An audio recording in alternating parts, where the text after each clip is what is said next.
What is fundamentalism? Broadly construed, fundamentalism refers to a strict adherence to traditional or orthodox religious beliefs, or, by extension, a dogmatic belief in an unchanging political or other credo.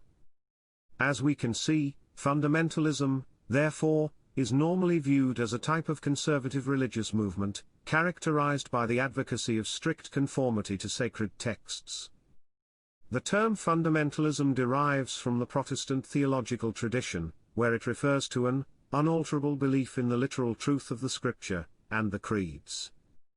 However, it was applied more broadly to a wide variety of religious movements during the late 20th century. In fact, many of the major religions in the world today can be said to have fundamentalist movements. A concrete example to this is Christian fundamentalism, a movement in American Protestantism that arose in the late 19th century in reaction to theological modernism, which aimed to revise traditional Christian beliefs to accommodate new developments in natural and social sciences, especially the theory of biological evolution. The equivalent French term, intégrisme, describes the doctrines of Archbishop Marcel Lefebvre, and others who rejected, and still reject, the reforms instituted by the Second Vatican Council of 1962 to 1965.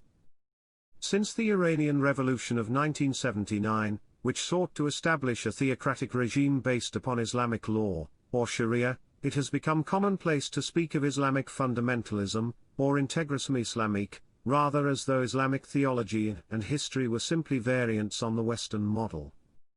The closest Arabic equivalent is Salafiyya, which can be rendered as Salafism, which is a generic term implying a call for a return to the values of the Quran, and for following the example of pious epigones, or Salaf.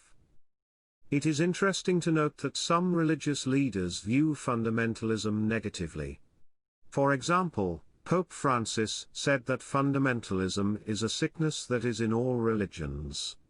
Religious fundamentalism is not religious, because it lacks God. It is idolatry, like idolatry of money.